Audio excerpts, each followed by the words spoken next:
Alhamdulillahi Rabbil Alamin wa bihi nasta'inu ala umuri dunya waddin wassalatu wassalamu ala ashrafil anbiya'i wal mursalin wa ala alihi wa ashabihi ajma'in amma ba'd. Jemaah Masjid Ukhuwah Islamiyah yang dirahmati Allah Subhanahu wa ta'ala, puji syukur kita panjatkan kepada Allah. Semoga Allah selalu melimpahkan rahmat, nikmat serta karunia-Nya kepada kita semua. Selawat bertangkaikan salam tidak lupa pula kita haturkan kepada baginda Nabi besar Muhammad sallallahu alaihi wasallam. Allahumma salli ala habibika sayyidina Muhammad wa ala alihi wa sahbihi wa barik wa sallim. Mudah-mudahan dengan bacaan salawat itu kelak Rasulullah sallallahu alaihi wasallam sudi kiranya memberikan syafaatnya kepada kita semua. Amin ya rabbal alamin.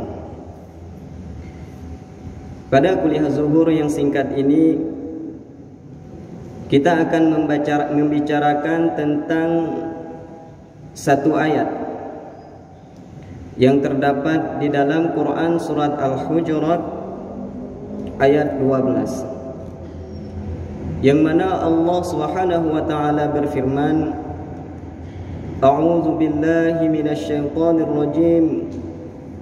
Bismillahirrahmanirrahim.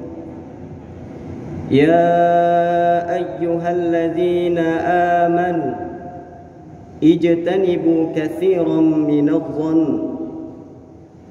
yang artinya, wahai orang-orang yang beriman, jauhilah olehmu kebanyakan daripada berprasangka atau menduga. Jemaah zuhur yang dimuliakan Allah Subhanahu wa ta'ala,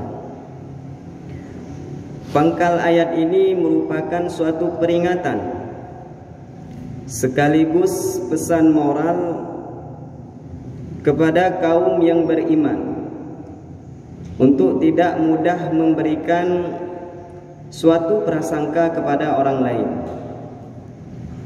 Terlebih di era milenial ini, yang mana media sosial menjadi lahan subur dan menarik bagi orang-orang yang suka memberikan judgement terhadap orang lain.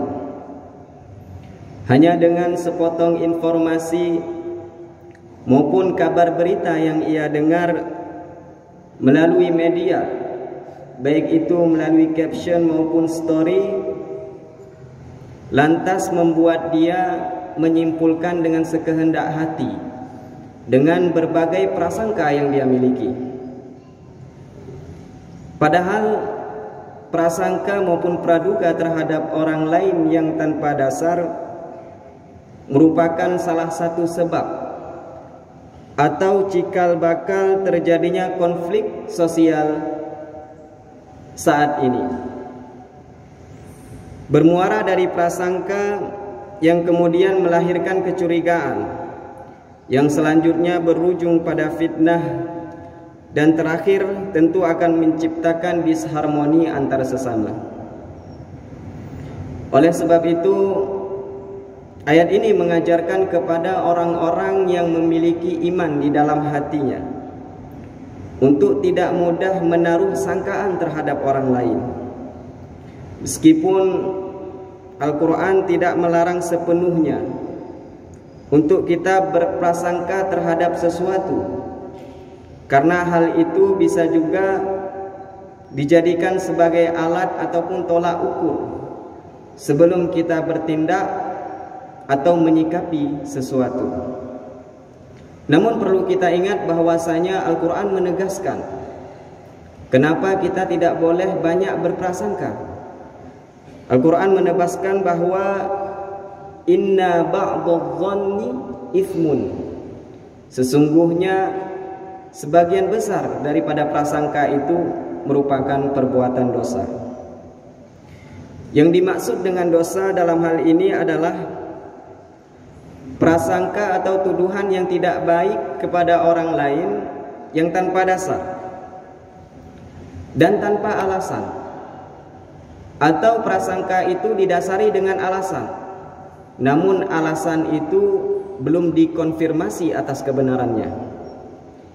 Jemaah zuhur yang dimuliakan Allah Subhanahu wa taala, Al-Quran mengajarkan kita akan hal ini, terutama kepada orang-orang yang beriman, supaya mereka dapat menabur rahmat serta menciptakan kedamaian dan kerukunan antar sesama, baik di kalangan internal umat Islam sendiri maupun di kalangan eksternalnya.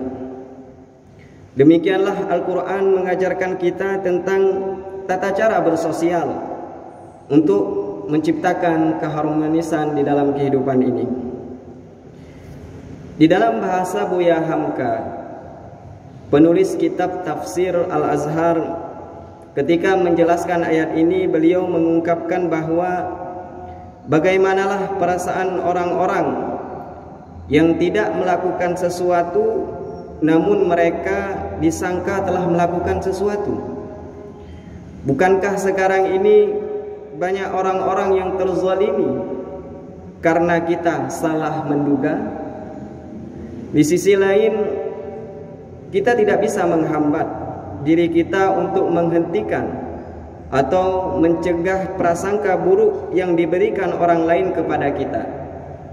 Namun ketahuilah bahwa jamaah sekalian, kita masih bisa berupaya untuk tidak berprasangka buruk terhadap orang lain.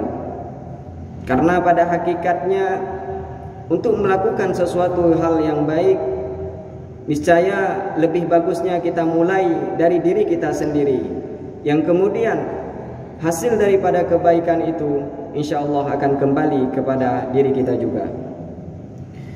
Jemaah terhormat, majelis ilmu yang dimuliakan Allah Subhanahu wa taala, sejatinya satu ayat Al-Quran terkadang bisa mencakup beberapa makna yang dapat kita ambil pelajaran di dalamnya. Namun pada kesempatan ini cukuplah satu poin itu yang dapat kita jadikan pelajaran, dan mudah-mudahan dengan memahami serta merenungi daripada ajaran-ajaran yang dituangkan oleh Allah Subhanahu wa taala di dalam Al-Quran, bisa menciptakan kehidupan sebagaimana yang dikehendaki oleh Allah Subhanahu wa taala. Akhirul kalam, subhanakallahumma wa bihamdika asyhadu an la ilaha illa anta astaghfiruka wa atubu ilaik. Assalamualaikum warahmatullahi wabarakatuh.